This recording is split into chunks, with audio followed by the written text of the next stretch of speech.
Great Marriage Cast. I'm Tony. This is Loranda. Hello.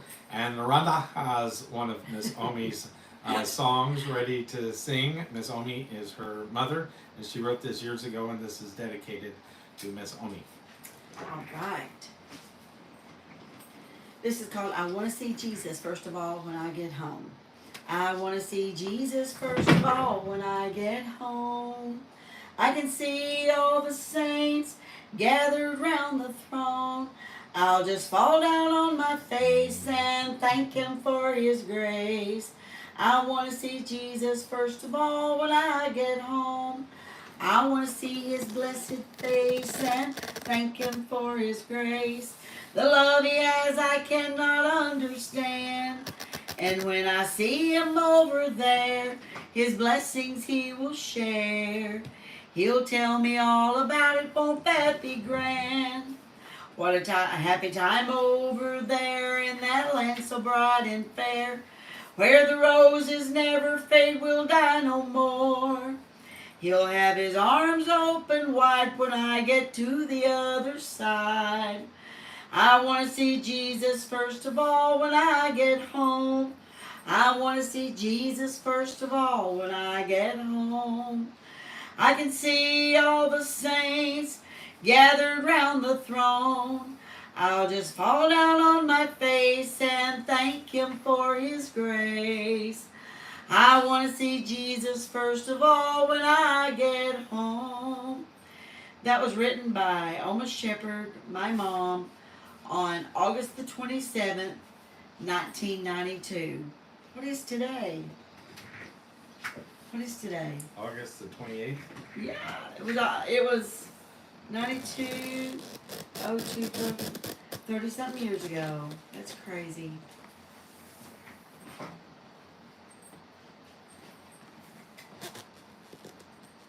Get it Hard to straight get back us up. centered. I know.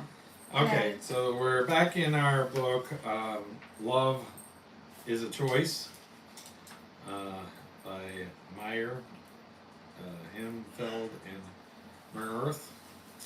And we're in chapter 6. Actually, part 3 is the factor that perpetuates codependency. Sorry, we haven't been on for a while.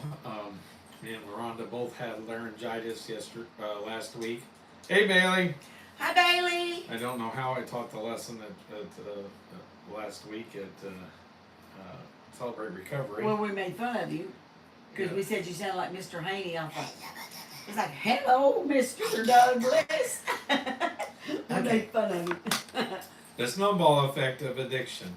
And so there's a quote here. I feel like I'm running around in circles.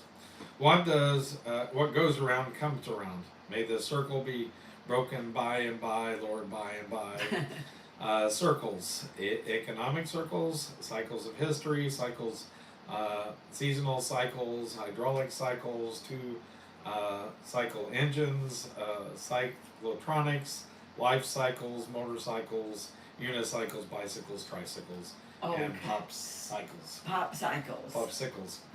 Cycles. Anyway, so the first is the lure of the cycle. I don't have anything highlighted there.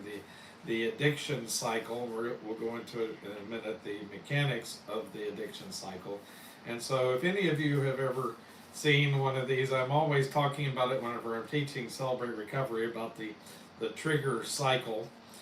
First, you have a pain, which is usually a love hunger or low self-esteem, and then the number 2 is the addictive agent, which is the relationship. So we're talking about the codependency cycle. And so then number 3, then you have the pain relief, which is the anesthesia, and the consequences, which is relational pain, and then you have guilt and shame. And so that's the snowball effect of addiction. That's the codependent addiction cycle. I'm usually talking about the addiction cycle for drugs and alcohol, right? But there's one for codependence as well, and so it's related to pain and still involves shame and guilt. I always like to talk about this shame and guilt thing that just keeps you triggered over and over again, keeps you just relapsing over and over again. It's the same way with the codependent. Uh, they stay in shame and guilt as well in that cycle. And so the spiral effects is the next section. I didn't underline much here. The codependent cycle. This addictive cycle is every bit as destructive as the codependent as it is for any addiction. So that's one of the things I remember. I went in early on at Eagle Heights, and I remember I ran into the guy the other day.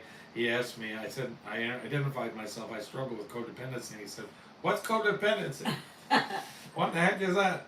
And so I said, "It's where you're addicted to people." It's an addiction. We've got to have people. It's an addiction to a person. Yeah. Rather than an addiction to a substance, and so you still have that addiction.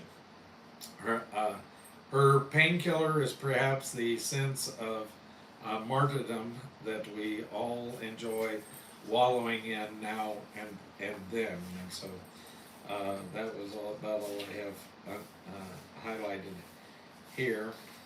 Well, that was so much of codependency. Well, So are we going to get through this book? probably never. If No, if I was to read the whole book to you, then we'd be here We'd for be a here while. for a long I time. read way too much the last episode. Yeah. I had to read a whole section to you guys. Yeah. Breaking the cycle of breaking the cycle, and so then the next section is what about you? Everyone has an addiction of some sort. Yep. We need to we've been telling people that in Celebrate Recovery for years. Yeah. Sin is addictive, and so by and large we're sinners, and so everybody's got an addiction of some sort. Absolutely. But if you don't know what yours is, come to Celebrate Recovery and we'll find one for you. So There'll be one. we tell you. Your credit card could be an addiction. Your job could be an addiction. Do you engage in secret activities that would appall friends you respect? Do you make non-essential idle contact with your SOP, the most important person in your life? And then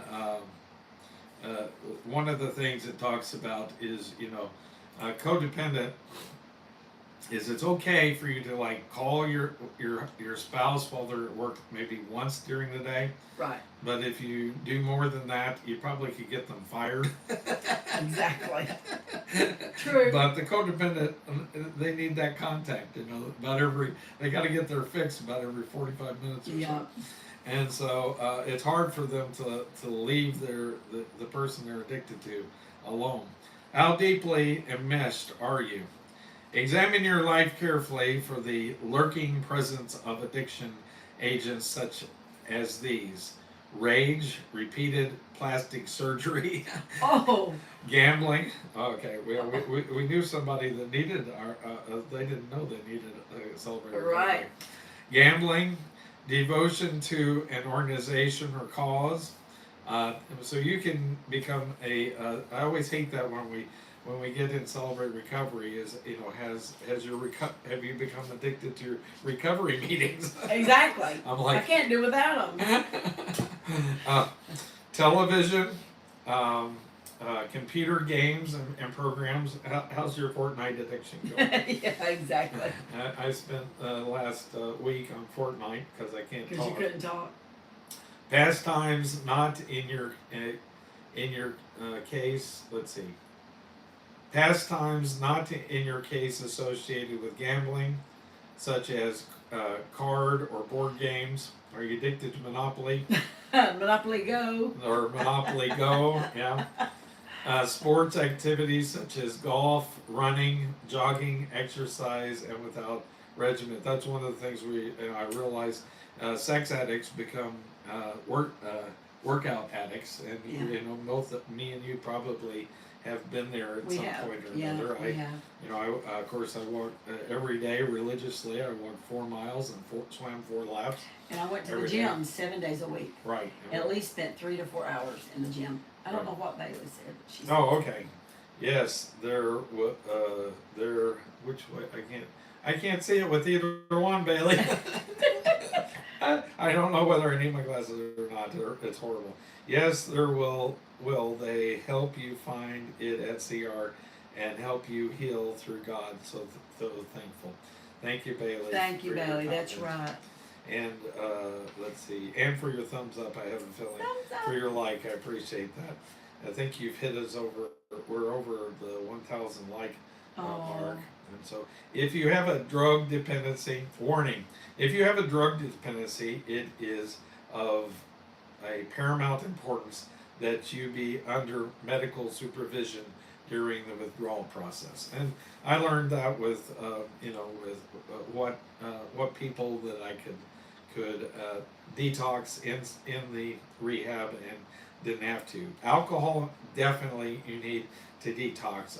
I've known of people Yes. who've had strokes on the way to detox. Me too. So you need to actually go to a local detox rather than one that's in another state. Don't do that one on your own. And don't do alcohol detox on your No. own. It's very dangerous. Dangerous.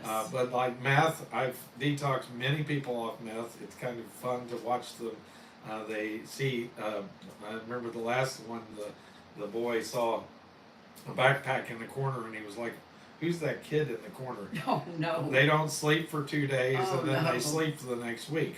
And so, I would give them melatonin to help them try to go to sleep, and then B complex to help them with the anxiety once that they did come off of it. And so, some of those things, you can. I'm sure cocaine probably it's because it's a stimulant, but probably like barbiturates and things like that. It may. I'm not so sure about if you need detox or Medical help or not. So chapter 7 is denial. That's chapter 1 in Celebrate Recovery. Yes, it is. I can. We have an acrostics for denial. And what do I have underlined here? What a malignant, intense, horrifying, powerful dynamic is denial. Denial. The only way an addict can remain in her addiction is if somehow she can maintain her denial. They alternate. What are those things that they try to get us to use these days? His and hers. Okay. Oh, yeah. Codependence growing up in a dysfunctional home. Very early, learn how to use denial effectively. So you learn denial, probably because you see mom and dad lying about their hurts, habits, and hang-ups. So you learn to lie about them. In fact, they demand that you cover them up for them, that you enable them by not telling. Don't tell the neighbors. Don't tell the church. That dad's got a problem or mom's got a problem. Intervention. Intervention works like this. Known and trusted people bombard the subject with facts in order to forge in a wedge of awareness, however briefly. They open a window of opportunity. I really haven't seen that work very well, but it's still something some people do. I have when I'm sponsoring somebody, I'm like, I can't help you unless you're willing for me to help you, and you come to me. Then I can help you. If you want a ride to a rehab, I'll give you a ride to a rehab. But I'm not going to come and kidnap you out of a trap house and handcuff you and take you to a rehab and drop you off, because that's not going to work. I wish it did work. That was I liked it in this one show. This kid, people would pay him to help him rehab him, and he'd chain him to the boiler in the basement. Oh gosh! Until they overcome their addiction. That would work probably. Probably. But we can't do that, unfortunately.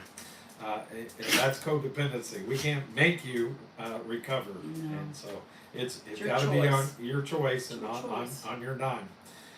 So codependent on a dependent spouse, and so we have that. That's what we define codependency as they used to call the addict the dependent, and they would go to a treatment facility, and they realized when they would get cleaned up and be fine, and then they go home, and then all of a sudden they relapse, and then they Right. realize that they started coining the term codependent, that at home they had a codependent that was keeping them in their addiction and were keeping them relapse, so they didn't have to focus on their own Right. problems. And so the co-addiction is another way probably of putting it. The codependents are not just responding to a dependent spouse. They have brought their own fully established problems of codependency into the union. So they don't want to face their problems of codependency, so they make the addict face their problems, Right. and so that they don't have to deal with their problems. Right. And so 100%. we call them fixers, control freaks, the gambit, but that's basically what they do. And so the addict loves it because finally I got somebody to deal with this addiction for me, Right. but at least for a little while until they realize they don't have a life, they can't even breathe without. Can I take a breath, please? I need to really take a breath. Give me permission. No, I'm serious. I need to take a breath. Another Breathe. aspect of magical thinking that is the special providence of the codependent is the unconscious conviction that somehow the codependent is responsible for whatever happens to everyone. So that's the shame and guilt. They're responsible for the actions of the addict. Yeah. Like they can control it, like they're holding Right. a gun to, because they're such a control freak. Yeah. And so, deep inside, Gloria believes she was in some way responsible for her husband's anomalies. If only she were a better wife, lover, human being, it would be this way, and therefore she deserved to be punished for her responsibility. Remember, codependency is all about suffering for love, about punishing yourself in some form or fashion. And so other Yeah. forms of denial itself becomes, in a sense, an obsessive compulsion. So you obsess about something, and then you compulse about the denial, and so that exists. And so submission. In the name of submission, this is, some women put up with wife battering as a result, and lots of times the danger of the codependent, which is a dependent really person, part of the relationship, and the independent part of the relationship, whenever that they get so far apart, usually one of them will flip and start hurting the other one. It's not necessarily the independent, sometimes it's the codependent, whichever one flips. The other, one of them will become the opposite. In other words, the dependent will become independent because they went so far apart, or and then usually the independent will become dependent whenever that the other one flips. And so whenever that they both flip, one of them could become could become abusive, and so we have to. So you watch for that scenario in these relationships. And so thus in marriage, but too often, especially in Christian marriage, denominational interpretation and traditional bind the woman to an unholy union of fear and pain. And that's one of the things J. Vernon McGee says, Rick Warren, and everybody that I know says the same thing that I do. Is if it becomes a violent situation, you make the perpetrator leave. If you have to call the police or get an EPO on them, so be it. But you remove them from the home, and you don't divorce them, but you you remove them from the home so that you're safe, and make yourself safe. That's the important thing. And so, countering denial with truth is not as bad as it appears. Here are some denial statements. I make him or her do those things, flying into a rage, drink, etc. If I were better, I'd try harder. Things would be all right. You just watch. It will change for the better soon. It's a minor problem, certainly not an addiction. There's nothing wrong with me. It's the other person you should fix. And so that's what they always do. You'll find that, like a narcissist or a psychopath or these type people will try to tell the other person that they're crazy. They'll try to get them on meds, and they'll try to send them to doctors and all that kind of stuff to try to point the finger at the other person, to try to get everybody to think they're the crazy ones instead of them being the crazy ones. Sometimes maybe both of them's crazy. Right. I don't know. It's the way he or she is, and that's all there is to it. If the other person is abusive, cold, indifferent, or cruel, if that person is generating unhappiness in you or your children, you have the obligation to begin a change. My life is too messed up to mend. Nothing will help. And we're reading some denial statements. Right. We're making progress on our own. We don't need help. Whatever befalls me is God's will for my life. Keep in mind that denial is the most powerful and harmful attitude you will ever fight within yourself, and that no real healing can commence until it is set aside. That's why the first step is to admitting that you have a problem. Whatever that means, you must see your relationships and condition as they are, and not as you wish they ought to be. So chapter 8 is anger.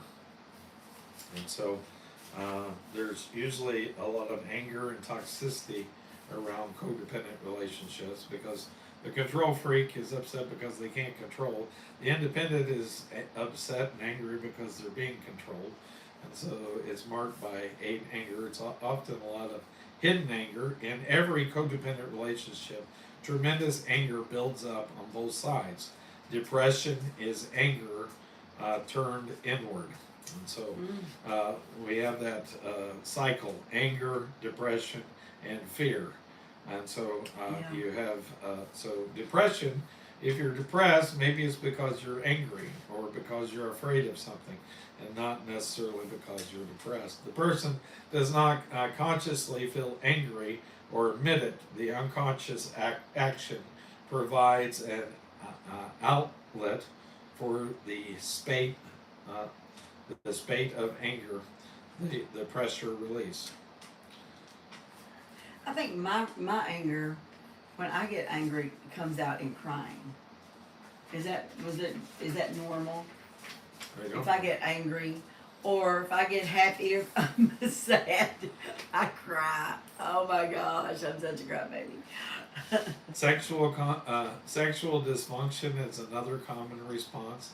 A man and woman in denial of anger might experience anxiety attacks, panic at little or no provocation. Then it talks about the source of anger. One of them is the lost childhood. We talked about this earlier, or that they were put into an adult situation too early in their life. No, Codependent's love tank is almost probably running near empty because the parents had been unable to fill it adequately during the growing up days. The lack of completeness, when the lack of self-esteem links arms with the lack of identity. Hey Bailey, I I've heard, but I'm pregnant and he'll change when the baby is born. I've said it myself. He didn't change. I left, and because who I am today, went through a lot of depression and anger. Yeah, usually because Yeah. of the children, that's when they usually wake up and decide that they need to stop this Yeah. before it starts being affecting the children. And so a lack of fulfillment by others. Recalling also that a codependent with a nearly empty love tank gravitates towards others with similar impoverished tanks. In other words, it's like magnets. Like I said, you may have, a gymnasium full of 300 people, and these two people will find each other that are codependent. One's dependent, one's independent, Yeah. and they snap together and form a toxic relationship. Oh yeah. And so the wholesome marital relationships between non-codependent persons may be illustrated with two cycles. So this is a normal one. Each is a complete cycle or solid entity. By choice, each enter into the sacred shared relationship of marriage. Both persons, as the marriage itself, possess discrete boundaries. The wedding of these two people is not the totality of their existence.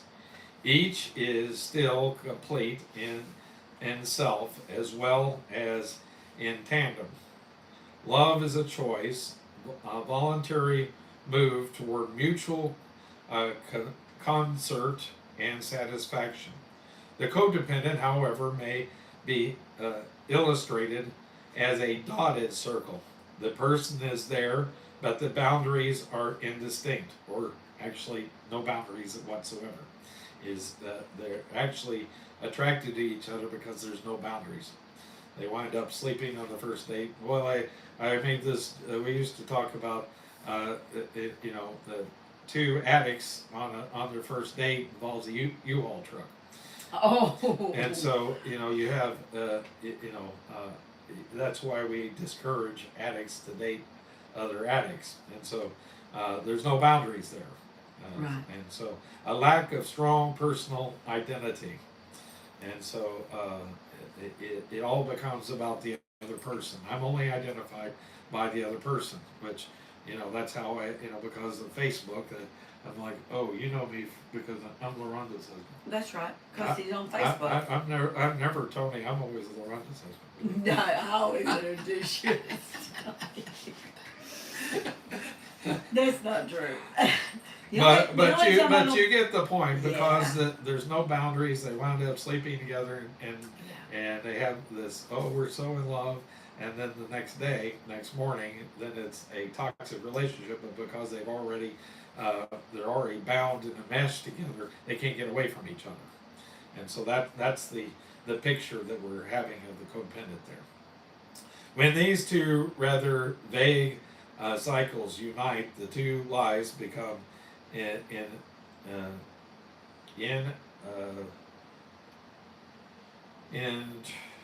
what's that word? Okay. Inextricably enmeshed. It's above an 8th grade level, okay? Yearning of each is to overlap the other completely, to complete the self. Gain a firm identity and somehow make a solid line from the dots and the dashes. Each is trying to draw from the other what is lacking in the self. And that's the reason it's usually opposites that do this. Have you ever noticed in magnets, the negative pole attracts the positive pole, and so they snap together. And so that's the codependent snapping together. They're so attracted in that way. They're meshed almost instantly because they see what they like in the other person, and that it creates. Do you think they enmeshment see and their own bond. self in the other person? No, they see what they wish But they they had. wish they had. Right, like you're always saying, I wish I was like, so and so, because I wish I could be more assertive. And- Oh yeah. Which I mean, you're more assertive than anybody else I know. You're Yeah. always telling can we have biscuits? Yeah. Oh yeah. No, but I don't like confrontation. Oh so, yeah, okay. Yeah. Whatever you Yeah. tell yourself. Yeah. Well, I feel very uncomfortable with confrontation. So what Bailey said. Hey, LaRonda, husband. Hey, Hey, Rhonda's husband. Hey, Elaine. I'm Lorenda's husband. That's Tony. And so, I think you get the point anyway. Yeah. The chronic sense of violation, of exploitation, becomes a constant source of unspoken resentment and hostility. See, they're stuck together. Because they're enmeshed and because of this magnet attraction that has snapped them together, they can't get apart. It's like they can't get apart. It's like they're stuck because of the enmeshment. They can't see themselves. To them, they would die because part of them would have to be ripped out to remove this enmeshment from the other person. So they're stuck with that person, and they resent being stuck with that person, and so that's where the anger comes in. Bailey said she's confrontational. I'm confrontational. I'll let Elaine. Yeah, I'll let she'll- Elaine handle it. She'll have. Unresolved anger is such a potent destroyer of happiness and choice. Their failure to acknowledge anger has erected a formidable barrier to healing. In other words, you really can't heal this relationship. The best thing for them to do is to Separate. go their separate ways at this point. Like for good. Unfortunately, especially if they're not married. If you're married, then we've got a lot of work to do. Every Good codependent luck. carries an intense burden of anger, and nearly all of it is hidden and unsuspected. With that pain will come healing, and a delightful new awareness of just how wonderful you have been created. So, and so anyway, so that ends That was good. that part. And what did I do with my paper clip? I'll look back. Still in your book. So that's part 3. Next time we will look at codependency in interpersonal relationships. Any questions, comments, or snide remarks? Well, Bailey was saying, I'm confrontational over people I love. I got you. I got y'all. Got y'all. Don't tell everybody where the dead bodies are. We're trusting. That's funny. Anyway, so with that, I don't know if there's any questions or comments, but I hope that helps you understand the dynamics of codependency and why it's so dangerous to be codependent.